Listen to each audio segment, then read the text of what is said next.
अच्छा, मैं भी बयान से परिचित नहीं हूँ, इतनी बात से मैं परिचित हूँ। उन्होंने काफ़ी पहले कहा था कि जो सक्सेसर होगी वो एक स्त्री होगी, लड़की होगी अगली बार।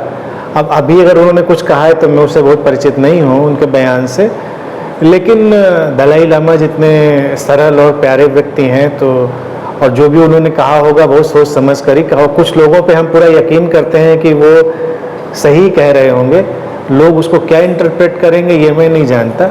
लेकिन अगर इतनी ही बात को जो तुम कह रहे हो अगर उसको ही देखें कि एनलाइटनमेंट घटेगा तो और खूबसूरत हो जाएंगी लड़कियां या समाज या व्यवस्था या वो स्वयं या आने वाली और पीढ़ी, तो इसमें भी कोई बुराई तो है नहीं, ये भी बात सही है। क्योंकि जब भी किसी के अंदर एनलाइटनमेंट होगा, सेटलमेंट होगा, पीस होगी, तो खूबसूरती तो हर आयाम में बढ़ती है, शरीर, मन, भावना, हर तल पर वो खूबसूरती बढ़ती है। और फिर ये भी बात है कि एक व्यक्ति के अंदर घटी घटना पूरे समाज को बदलती है, क्योंकि हम अंतर संबंधित इंटरकनेक्टेड बीइंग हैं। तो अगर मानो एक परंपरा इतनी बड़ी जो प्राचीन काल से चली आ रही थी और वो एकदम से बदलती है, दलाई लामा कहते हैं कि जो अभी तक जिस पे पुरुष ही होते रहे और एकदम से एक महिला आती है गुरु के रूप में, तो निश्चित ही कि जंप होगी, एक फिनोमेना की छलांग होगी और इसका असर महिलाओं पर भी पड़ेगा। यानी कि जो समाज में, विश्व में, पूरे जगत में महिलाएं हैं, चाहे वो उस परंपरा को मानने वाली हों या ना हों, उन सब पर उसका असर पड़ेगा। क्योंकि ये बड़ा बदलाव होगा, ये एक अलग हट के व्यवस्था होगी और जो उस परंपरा, उस विचार से जुड़े होंगे उन पर ज़्यादा पड़ेगा, लेकिन ओवरऑल पड़ेगा। तो बात तो सीधी सादी है, इसमें विवाद क्या था, अगर ये बात भी स्पष्ट होती तो मैं शायद इस पर कुछ और कह पाता कि विवाद क्या था, मतलब इसमें गलत क्या था। हम भारत में ही सत्यम शिवम सुंदरम की बात करते हैं, यानी कि सत्य पहले है। अगर हम उसको थोड़ा आर्डर में ले जाएं, इंटरप्रिटेशन तमाम हो सकते हैं, एक मेरा इंटरप्रिटेशन उसको इस तरह से देखें, सत्यम शिवम सुंदरम, यानी कि जब सत्य घटा उसको हम पहले पायदान पे रखें, ट्रुथ का मतलब रियलाइजेशन, तो उससे जो घटेगा वो शिव, ये प्रोसेस शुरू हो गया, शुभ, कल्याण। और जब कल्याण अपने एक्शन में आएगा तो वो सुंदर होगा, खूबसूरत होगा, समाज को भी खूबसूरत बनाएगा, लोगों को भी खूबसूरत बनाएगा। जो व्यक्ति भी शुभता से भरा है, शिवत्व से, कल्याण से भरा है, खूबसूरत हो जाता है। आप देखिए, आप क्रोध करें, किसी को मारने जाएं, आपका चेहरा कुरूप हो जाता है। कभी क्रोध करें और शीशे में अपना चेहरा देखें तो कुरूपता आ जाती है। और आप एक कल्याण की भावना से, अच्छी भावना से भरें और अपना शीशे में चेहरा दें, आप खूबसूरत हो, फिजिकली खूबसूरत हो जाते हैं और प्रेजेंस भी खूबसूरत हो जाती है।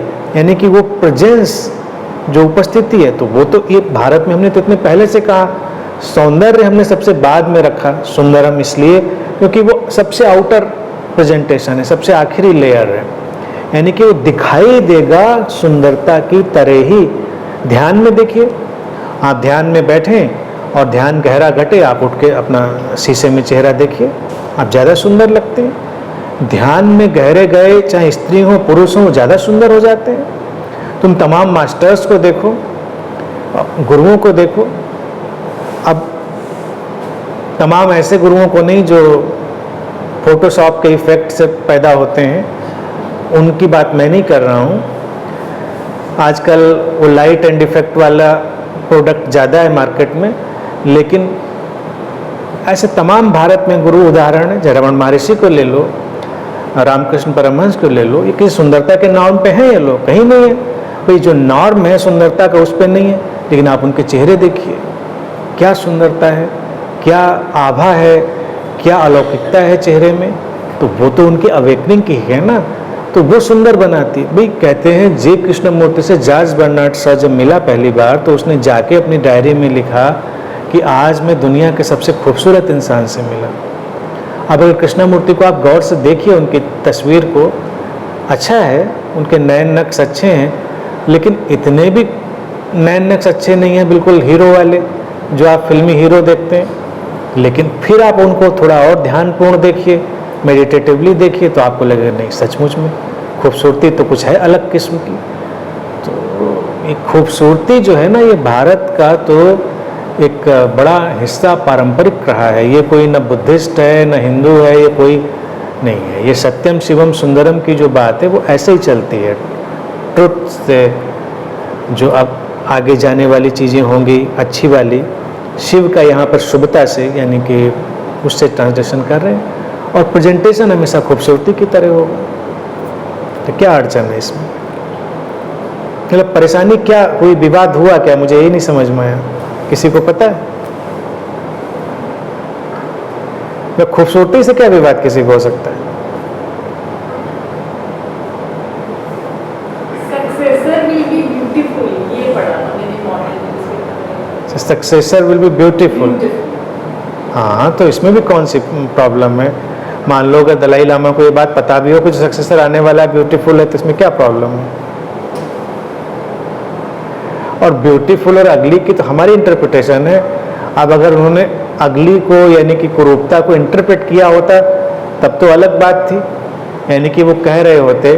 और अगर इन लामाओं के चेहरे आप देख लीजिए, कौन से बड़े ब्यूटीफुल के उसमें नाम में उतरते हैं। जो तिब्बतन और ये सब जो लामा चलते चले आए हैं, वो अपने कल्चर में उनको अपने खूबसूरत मान सकते हैं, लेकिन अगर हम लोग अपने नॉर्म पे देखें या जो आजकल का पूरा वैश्विक परिदृश्य है, वर्ल्ड सिनेरियो, तो कहाँ वो।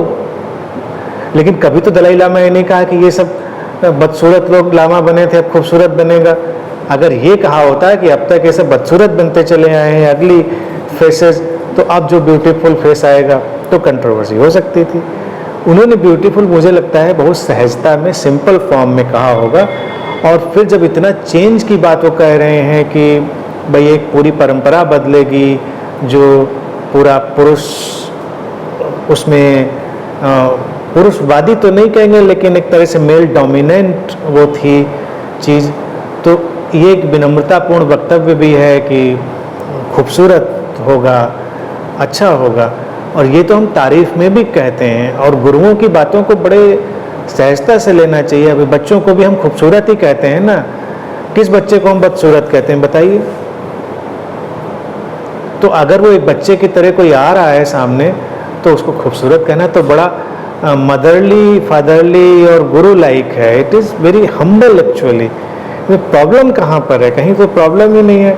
अगर वो पहले वालों को क्रिटिसाइज किए होते कि भाई ये अगली लामाओं को देख के मैं पक चुका हूँ और अब एक सुंदर चेहरा आने वाला है, तब तो क्रिटिसिज्म के शिकार होते। लेकिन उन्होंने पुराने वालों को तो कोई टिप्पणी करी नहीं है, यानी कि उनको भी खूबसूरत ही मानते रहे हैं। और बाकी ये हौसला अफजाई है, किसी का मनोबल बढ़ाना है तो हम तो मनोबल बढ़ाते ही हैं, और गुरुओं का काम है कि मनोबल बढ़ाया जाए।